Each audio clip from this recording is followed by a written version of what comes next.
Roma Wines present Suspense.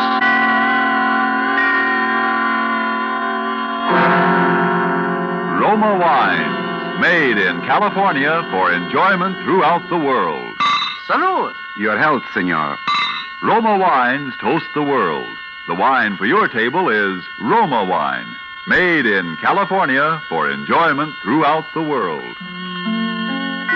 This is the Man in Black, here to introduce this weekly half hour of suspense.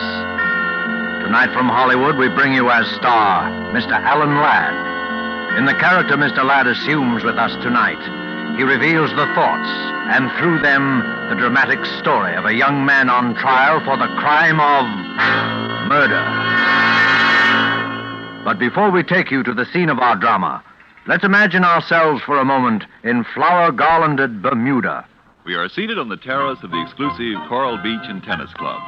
At the next table, a party of Bermudians and Americans are taking turns, each paying compliments to the delights of the other's native land. An American has just praised the famed Easter lilies of Bermuda. Then a Bermudian tops him with something like this. Among great American delights, he says, one of my favorites is right here on our table. It's this splendid wine we're all enjoying. Bermuda imports it from the justly renowned wine districts of California.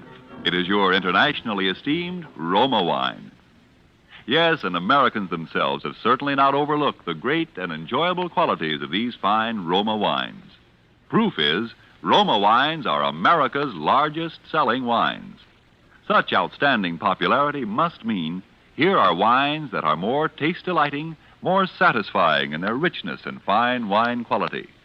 Yet with all that as your reward for specifying Roma wines, you'll be amazed and delighted to hear your dealer say, Roma wines cost only pennies a glass. That's because here in America, you pay no high import duty or long voyage shipping charges for these fine Roma California wines. So why put off this taste treat another day? Be sure to ask for R-O-M-A, Roma wines, made in California for enjoyment throughout the world. And now with the defense rests, and with the performance of our star Alan Ladd as defendant Robert Tasker, supported by John McIntyre as the noted criminal lawyer Max Krager, we again hope to keep you in suspense.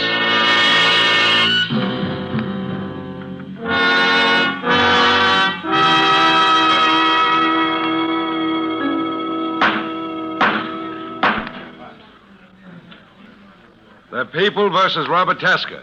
The defendant charged under the indictment with murder in the first degree. Is counsel for the defense prepared to proceed? I am, Your Honor. Very well, Mr. Krager. Your Honor, if the court please, I think it is fitting that for a moment I should speak openly to Your Honor and to the jury of a matter which has, albeit indirectly, nonetheless a substantial bearing on this case. I refer, of course, to the rather unique relationship existing between myself and the defendant, Robert Tasker. It's true that my interest in him and in his fate is far greater than the normal interest of a lawyer and his client. It's true that that interest might be reasonably described, as it has been so many times, as fatherly. Yet I ask Your Honor and the gentlemen of the jury to think of me in all fairness and without bias, simply as a lawyer defending his client. It needs no expatiation on legal or practical ethics to demonstrate that if I did not believe with my whole heart and mind, this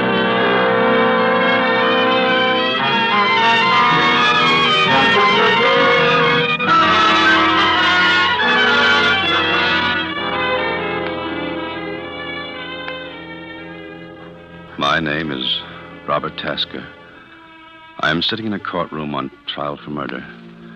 As Mr. Krager, my lawyer, stands there now, telling the judge and the jury about me and about him, I can't help thinking that if it weren't for him, I wouldn't be here today. And thinking what irony it is, too. Because Mr. Krager is the only friend I've ever had in the world. I am an ex-con. My sentence was for 10 years. After I'd been there about a year, I began to write just short stories, little things. I had lots of time. Finally, I sent one to a magazine, and they published it. Mr. Krager happened to read it. He wrote to me. Then he came to see me. He remembered my case. He said he'd try to help me. Then one day, I was called to the warden's office.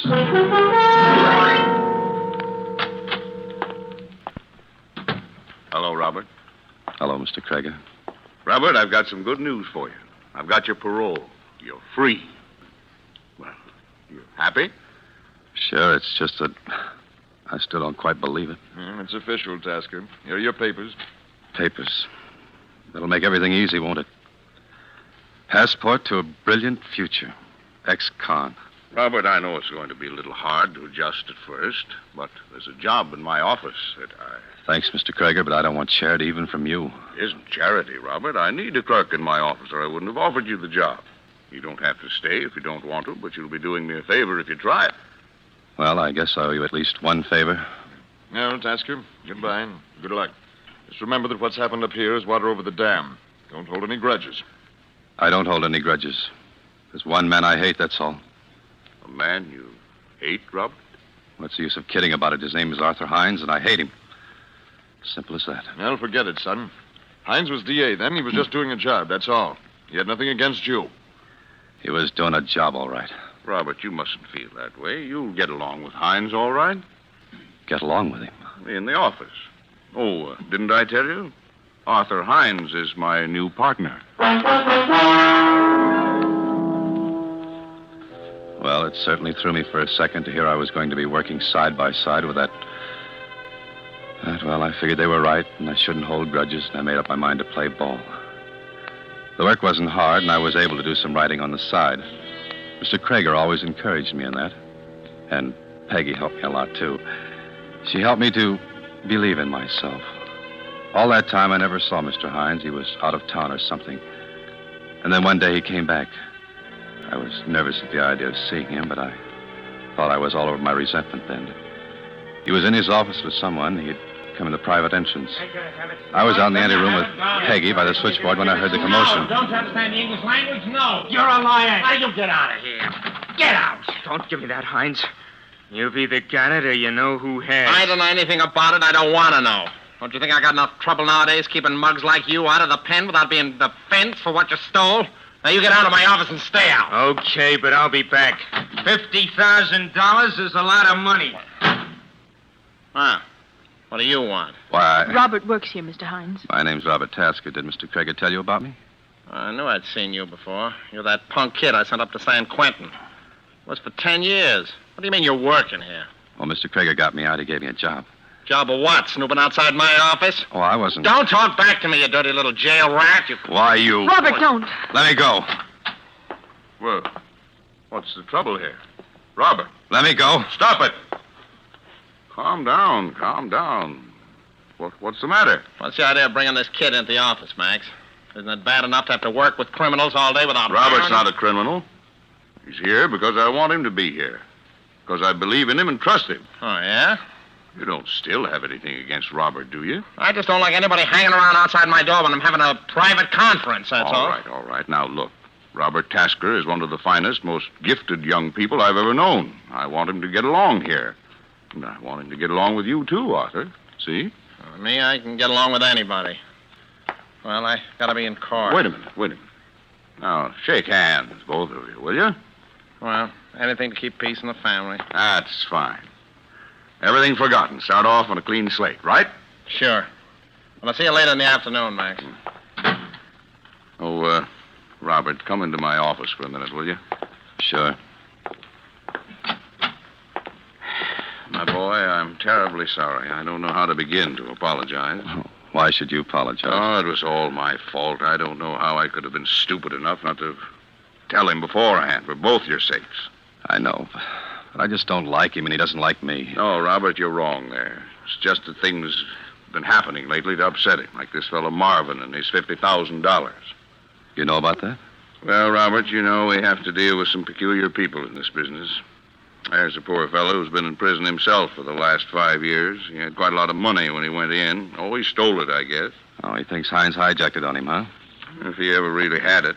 He says he left it with a pal of his. Later, the pal was killed in a gunfight. Gallucci, you remember the case. Yeah, I remember something about it. Anyway, just before he died, he told somebody he'd left the money with Hines. That's how the story goes. But you know how these things travel on the grapevine. It's all nonsense, of course. That guy meant business just the same. That probably explains the whole thing. Hines is a little scared. But don't let it worry you, Robert. You will stay, won't you? Believe me, it's for the best. Well, I've got to trust somebody, I guess. Well, trust me, Robert. I've never given you a bum steer, have I? No. Okay. That's the spirit. And any other little troubles, you just bring them to me, see? Thanks. Well, I guess I'd better relieve Peggy on the board. Keep your chin up, kid. Sure. Sorry I kept you waiting, Peggy. That's all right. Hey, Peggy, what's the matter? Shh, please. Don't say anything. But, Peggy, what is it? Robert, I'm scared. Of what, Hines? Don't be silly. No, it's not him. Well, what is it? Robert, I shouldn't, but I've got to tell someone. Well, sure you have. Come on, take it easy now. What is it? Well, I've never told anyone before. Neither Mr. Hines nor Mr. Krager know. I'd die if they did. You wouldn't tell anyone, would you? Of course I won't. Come on, spill it. You saw that man who was in here, who was arguing with Mr. Hines about the $50,000. Yeah. Well, it's true. There is $50,000 somewhere. Yeah? Well, how do you know all this? I know, and I'm scared. Robert, he's a killer. That guy? Well, I wouldn't be surprised, but how do you know? Because he's my own brother.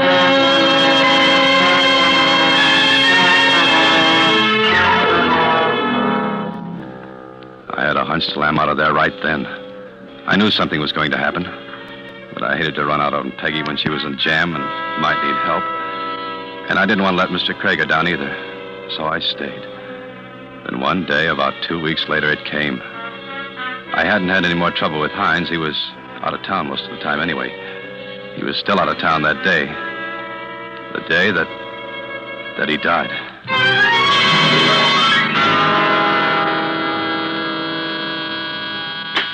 Krager and Hines. I'm sorry he's out of town. You might try later this afternoon. Yes, I'll tell Mr. Hines. Say, Peggy. Uh-huh. Do you know when Mr. Krager will be in? No, he didn't say. He's still over in the court on... Harry. Where is he? Who? You know who, Hines. Oh, Harry, I told you not to come.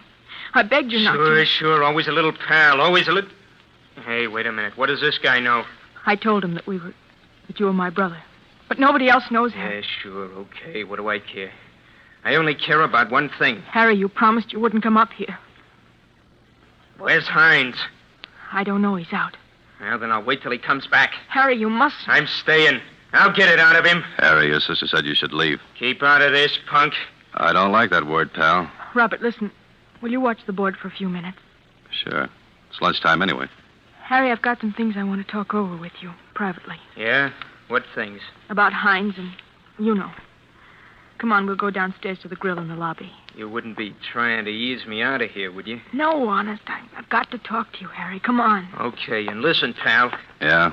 If Mr. Hines comes in, you tell him I was here. And tell him he better come across or else. Is that all? That's enough, isn't it? He'll know what I mean. Plenty. Sure.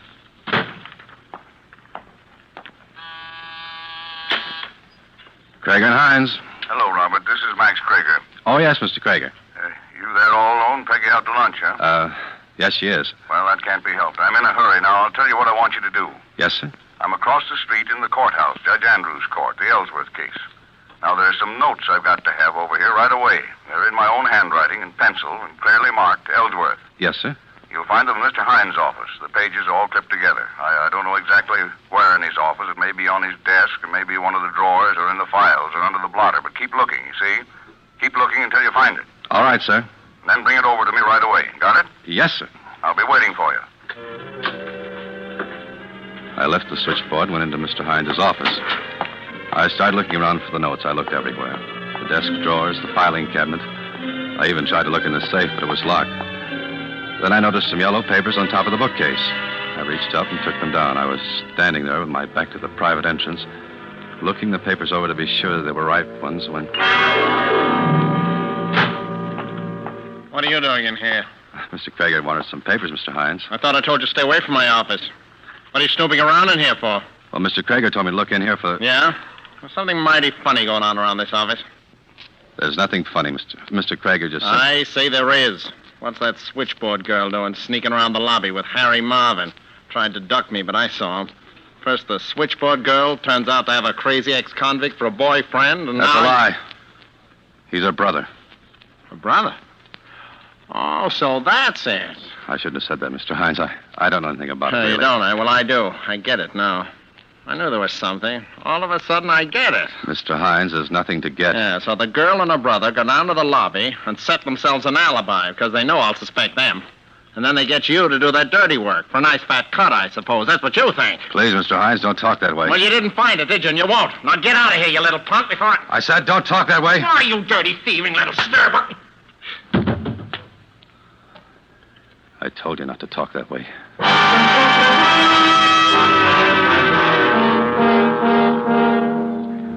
He fell and just lay there. For a minute, I didn't know what to do. And I knew I'd have to tell Mr. Krager. I knew I was all washed up there anyway. I couldn't very well expect even a man like Mr. Krager to choose between his law partner and me. And I couldn't stay in the same office with Mr. Hines after what had happened. But somehow I wanted to tell Mr. Krager myself before anyone else did. I went out to the switchboard and dialed the courthouse number.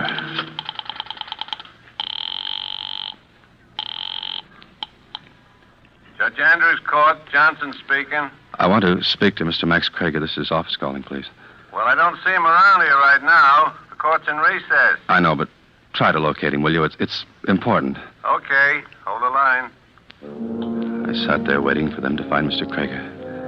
And all of a sudden, I remembered the papers he wanted. I cut off the call on the switchboard. I had to take the papers over to him anyway, and I thought I might as well go over and give him the papers and tell him what had happened and get it over with. I was starting for the front door of the office. Then I heard a sound from Mr. Hines' office behind me. At first, I thought he was just coming to, and I kept going. Then something sort of clicked in my mind, and I stopped. The sound hadn't seemed quite right for a man just coming to. I listened, but I didn't hear anything more. And that didn't seem quite natural either. I went back and opened the door to Mr. Hines' office.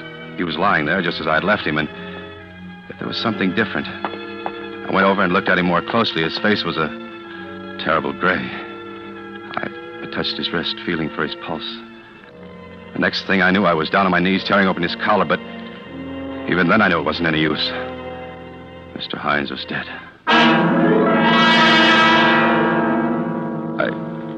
I don't know how long I stood there in the room. It might have been hours, it might have been only a couple of minutes. I just stood there, my mind dazed, and yet at the same time racing through 1,000 half-formed plots and schemes of escape, of what I could say, of some way out of it.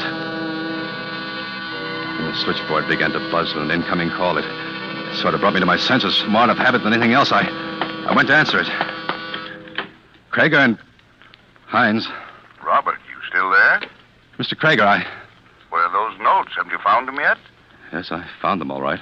Well, bring them over here. I need them right away. Mr. Krager, Robert, what's the matter with you? I just killed Mr. Hines.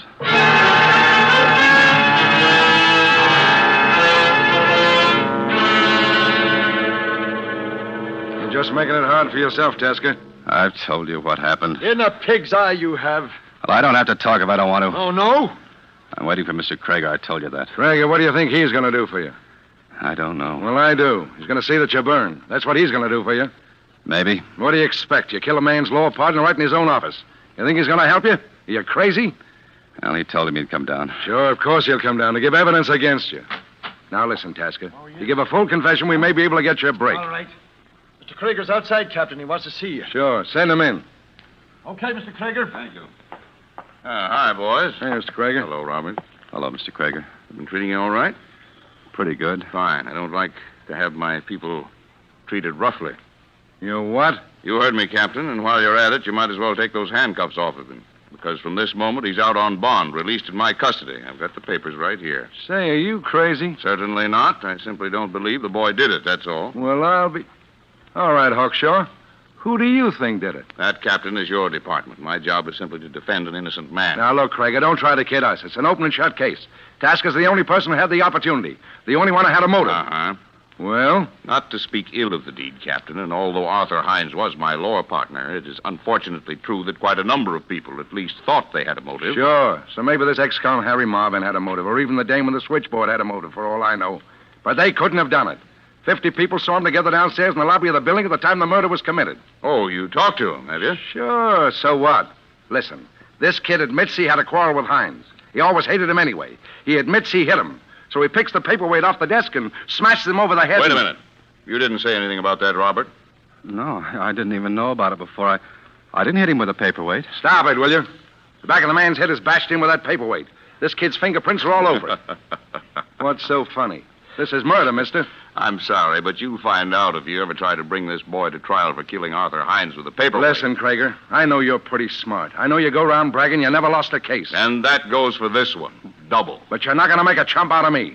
This boy's going to be indicted for murder. He's going to be convicted of murder. And he's going to burn for murder.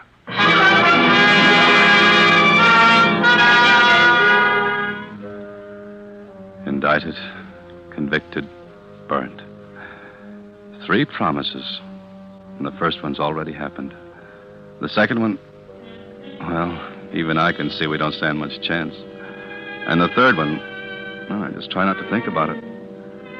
There's Mr. Krager up before that jury, acting as though it was an absolute certainty that I'd be cleared, pleading for me as though I were the only guy in the world.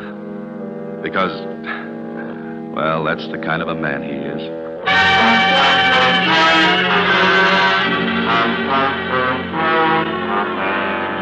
Ladies and gentlemen, it is my firm conviction that when you've heard this boy's story from his own lips, and when through it you have in some measure, as I have in large measure, gained insight into the depth and integrity of his character and spirit, you will also believe him innocent. He is innocent. Now, Robert, I'll ask you to take the stand. Raise your right hand. You swear to tell the truth, the whole truth, nothing but the truth, so help you God? I do. Now, Robert, just for the record, will you tell the court your full name? Robert Loring Tasker. Your age?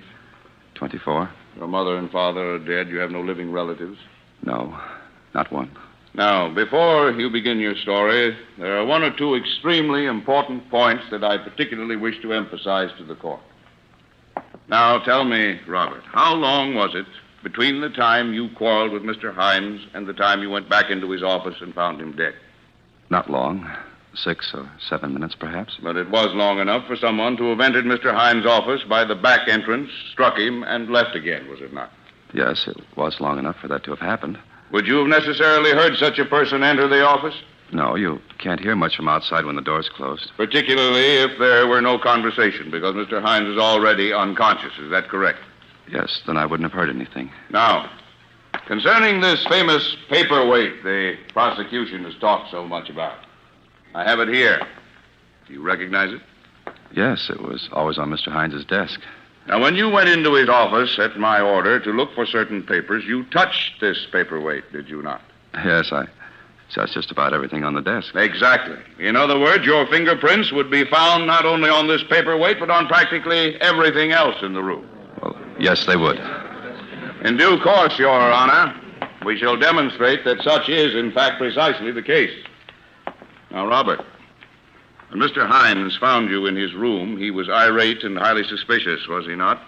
Yes, he was. In fact, he even suspected that there was some plot against him involving Peggy, the switchboard girl, and a client of his named Harry Marvin. Yes, he did. You denied this, saying that, in fact, they were brother and sister? Yes. Yes, that's right. How is that again? You denied the charge of a plot, saying that Peggy and Harry Marvin were brother and sister. Then Mr. Hines went so far as to accuse you of stealing... Your Honor. Yes? Your Honor, there's something I've just thought of. Some new evidence. I'd like a few minutes alone with my lawyer, please. Well, if counsel has no objection. Robert, what is it? It's just something that I think I ought to tell you in private. Very well. If Your Honor please, then. By all means. Perhaps you would like to use my chambers. Thank you, Your Honor. Come along, Robert.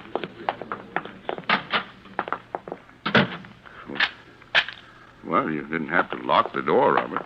I wanted to be private. All right. But, Robert, you mustn't worry like this. Let me do the worrying. They can't convict you if there's a reasonable doubt. That's the law, and there is a reasonable doubt. Somebody did come in and hit Hines in those 6 or 7 minutes. It must have been that way. Yeah, I know. Of course you do. We've been over the whole thing.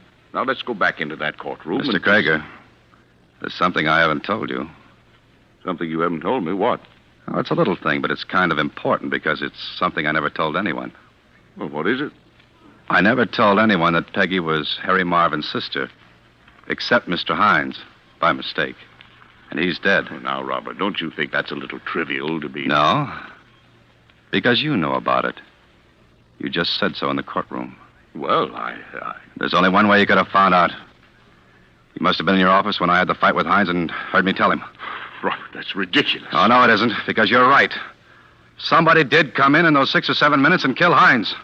You did. You're crazy. Yes, it must have been for that $50,000 you hijacked the hijacker. And you knew they'd pin it on me with my record. Maybe that's why you got me out of the pen in the first place. It is, isn't it? Well, I'm not going to stay here and listen to any such Oh, yes, you are, because I'm going to get the truth out of you right now. You planned it that way, didn't you? You sent me into Hines' office that day, and you probably sent him. And you figured you were such a hot lawyer that might even get me off with 20 years or so. To ease your dirty conscience, didn't you? Talk, Krager. You won't get anywhere using violence with me. No? Talk! Now, wait a minute. Even if I did confess, it wouldn't hold up as evidence. Talk! Listen! Don't! Listen, we'll postpone the trial. I can get you out of the country. I'll give you money. That's all I wanted to know. Talk! No, don't! You did it, didn't you? You killed him! That's where you were when I phoned you at court. They could find you, weren't you? You were killing Hines, weren't you? Yes, I did it. I killed him. Okay. I guess we can unlock the door now. What's going on? Grab him. He's crazy. He attacked me. So I gather. He even accused me of murder. Yes, I heard him. Tell me, Krager, where were you when this boy phoned you here at court? When they couldn't find you? Yeah, why? As a matter of fact, I was right here, right in this very room. I had some work to do. I wanted privacy. Your court was in recess. You were out of town. Yes, I know. But there's something you don't know. Hey, what? On the day of the murder, the floor of this room was being repainted. And the paint, Mr. Krager, was quite wet. Your Honor, the defense rests.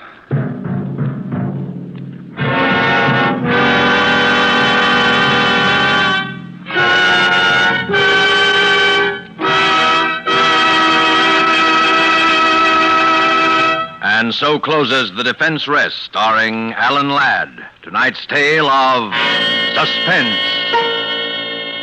Alan Ladd appeared through the courtesy of Paramount Pictures, producers of Lady in the Dark. John McIntyre played lawyer Max Krager. Before Mr. Ladd returns to our microphone, here is a definition of yourself that may interest you. Connoisseur, one competent to act as a critical judge of an art or in a matter of taste. That's what Webster says. So that makes you a wine connoisseur, because certainly you are competent to act as a critical judge of a wine's taste. Matter of fact, all you have to know to be a true wine connoisseur in the opinion of your friends and guests is a single word. Roma. R-O-M-A. To get the proof, make your own taste test of the tangy, appetizing Roma Sherry, the hearty, satisfying Roma Burgundy, the heavier, sweeter Roma Port, or any of the many different, delicious Roma California wines. If your favorite dealer is temporarily out of the kind of Roma wine you prefer, ask for it again, please. Just be sure to say R-O-M-A, Roma Wines, made in California for enjoyment throughout the world. This is Alan Ladd. It was a pleasure to make another appearance on this program, which is a great favorite of mine. Next week, they tell me Laird Krieger will be your star, and I know you'll want to be listening, as I certainly will. Good night. Suspense is produced and directed by William Spear. Tonight's play was written by Roland Brown and Robert L. Richards. Don't forget, then, next Thursday for Laird Krieger in Suspense. Presented by Roma Wines, R-O-M-A, made in California for enjoyment throughout the world. This is CBS, the Columbia Broadcasting System.